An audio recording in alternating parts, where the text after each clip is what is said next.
Hi guys, and welcome back to another one of my YouTube videos. I hope you guys are having a phenomenal beginning of the week. It is Tuesday. I hope your expectations are being met, and I hope you are having just an awesome experiences with your neurodivergent student or adult. Today's video, we want to talk about the IEP process. What is an IEP? That is called an individualized education program that is specified for children with special challenges that require modifications, interventions, and other classified instruments to help a child succeed successfully in the academic setting. This is only directed to the neurodivergent students in the public, charter, private, and any other type of school, even homeschooling. So what is the IEP intended for? As I mentioned, it is to modify, intervene, and provide modifications of any sort, curriculum of any sort, and services that are important to your child's academic growth. Today's video talks about parents. Most topics that I'm going to talk about today is for parents. Excuse me. Why are parents important in the IEP? Who knows their child better than the parent? The parent, right? Even though our children spend a lot of time in school, and that's depending on where you have your child. I homeschool my children, but let's say you do have your child in a public school system, a charter school, a public school, a private school, your own district, whatever your situation is, that's completely up to you, homeschooling. There is an IEP in place for your child. This is the bottom line, you guys. As parents, we need to be more involved. Why do I say that? Because you know your child more than anyone else, and you know your child better than anyone else. So I want you to do this for when you are asked to do an IEP or a triennial IEP. You need to learn to raise your voice. Okay, I'm going to give you a short story. I was involved in an IEP last year where the wording was incorrect for my neurodivergent 12-year-old. I have a 12-year-old daughter who has severe autism. The goal was very almost high school expectant. They wanted her to learn multiplication, division, and fractions in the same year. Mind you, this is a mid to severe autistic that is barely learning second grade material.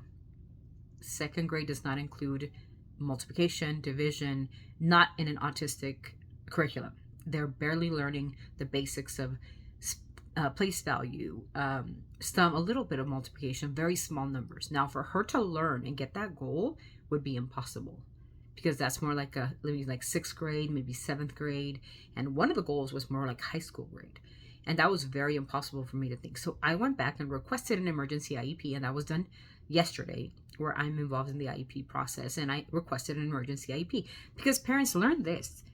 You do not have to accept whatever they're telling you. You can change it. You can request, talk to your case managers and request an IEP to change certain words that you don't like about it. Read through the documents, okay?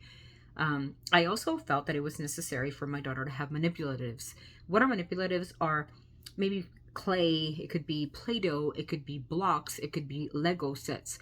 Why would you use that? Well, if you're grouping, as my daughter was doing, she needs visual stimulation. So if she's grouping groups of 5, she knows that 5 plus 5 is 10, and then another 5 would be 15. You're teaching your addition and you're teaching your multiplication and grouping at the same time with visual aids. That's why it is important for parents to get involved, get out there, speak your voice, and be the biggest advocate for your child. That is so important. And let me tell you this, the more involved you are, the more they will listen. Trust me on what I'm telling you. The more involved you become, the more advocate you become, the more they listen. And what you want as parents, sometimes I'm going to tell you that the school, especially the public school systems, aren't apt to get you the proper services. So we go out of our way, like me, I go out of my way to get a secondary speech therapist, a secondary OT, a secondary, if you like ABA, I do not. So there, my reasons. If you've seen my last video, I have reasons why I stayed away from the ABA. I think eventually, once my daughters turn a little bit older and they get a little more understanding of the world, I will put them back in ABA. But for now, the trauma has been way too much for me as a parent. So, but I do speech and OT. There's 30-minute sessions once a week here in my home, and I am involved. I'm sitting down there with them, and we talk about what's best for our children and how they can become societally appropriate more than academically appropriate. So and you can do that as parents, right? That's up to you and completely up to you. Now, to those parents who leave their children in centers where you guys just leave your children, drop them off, you need to know and get a detailed report of what your child did each and every day of that day, and make sure that is a detailed report. You want to know hour per hour, and you want to expect that from that company, and you want to say that from the very beginning, because you want to know what they did, what was accomplished, what were the setbacks. Those are important because then you can incorporate those findings into your IEP session. Okay, it is important to get involved, you guys, and this is the reason why I do these videos, is to educate parents. I'm using this platform for very specific reasons. One is because I want to help as many parents that have no information to get the services that are required. Now, go reach out to your regional center if something's not right. If your child has behaviors that aren't controlled, you need to reach out to your regional center and they can give you resources. It is important also to reach out to your doctors, your psychologists, your counselors who help you. There should be a counselor involved. So anything that your child requires to academically succeed in the academic setting has to be said. If it's not said, you're not going to get anything done. So the administration is going to make it so simple and so simplistic for you that you're going to say like, okay, that seems right. But when you see your child struggle, you're going to understand why it's important that you did speak up and say, you know what? No, that's not working for me. If you're doing an SIA session, which is an individualized one-on-one with teacher, and your student is down the hall and the teacher is on the computer, because that's how it is nowadays. You have SIA on the computer. You need to talk about weighted blankets. You need to talk about fidgets. You need to talk about focus instruments that will help your child sit still for that amount of session, and start there. You guys, start there. As parents, we need to figure out the very first step in the foundation in order for a child to either sit still through a session, which would be your very first step, right? If you have a neurodivergent student who can sit still, what's the next step? Focus. What are we working on? How do we help her improve or he improve? If there needs to be breaks, if there needs to be timers, if they need, stuff like that can help you and help your child at the same time. So my word of advice for today and this video, and I hope you guys like my content. I really appreciate all my new subscribers. Thank you so much for being here. This is not a channel that's fun. This is just an educational channel for parents that are struggling, or maybe autistic adults that might need some guidance. I'm going to be doing another separate video throughout the week that we're going to talk about the legalities of the neurodivergent student and what happens when they turn 18. What is our job as parents, as custodian parents? What is my job after my daughter turns 18 and she's still not functional? What do I need to do? Students need IDs, identifications. Now we talk about conservatorships, etc. So I'll be going through all the legalities of the neurodivergent parent and what to do after your child turns 17 and a half or 18. I'm not sure what in your state what the legalities are. And I'll discuss a little bit further more into it.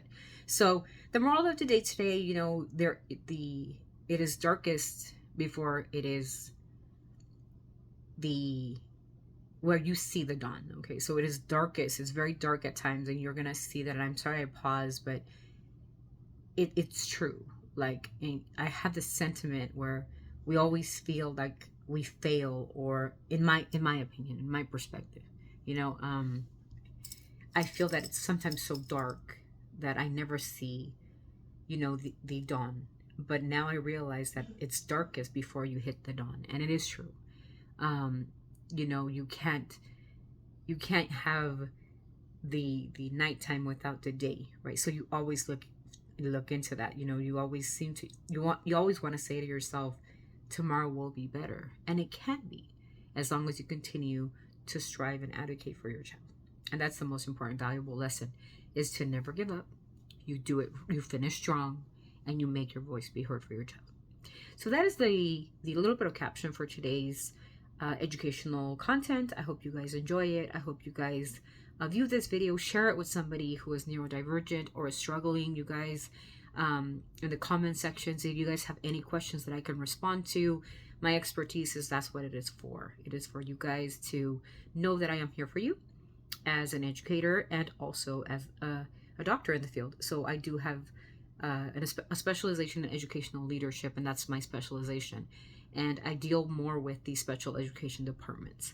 So I appreciate you guys being here. I love all of you guys for being here and supporting me. And I can't be more humble um, for all the people that have continually subscribed to my channel, looked at my videos. I'm so grateful. I am so, so forever grateful. And thank you. Thank you. And you know what? Sending all the love, especially to my neurodivergents out there. You know, I send you all my love, and I know that you're going to do so good in life, and you're going to be so amazing, because you are not different uh, um, in a negative way. You are different, but never ever less. You are different in a different ability than us neurotypical people. So I want to send all my love and all my praise to my neurodivergent students.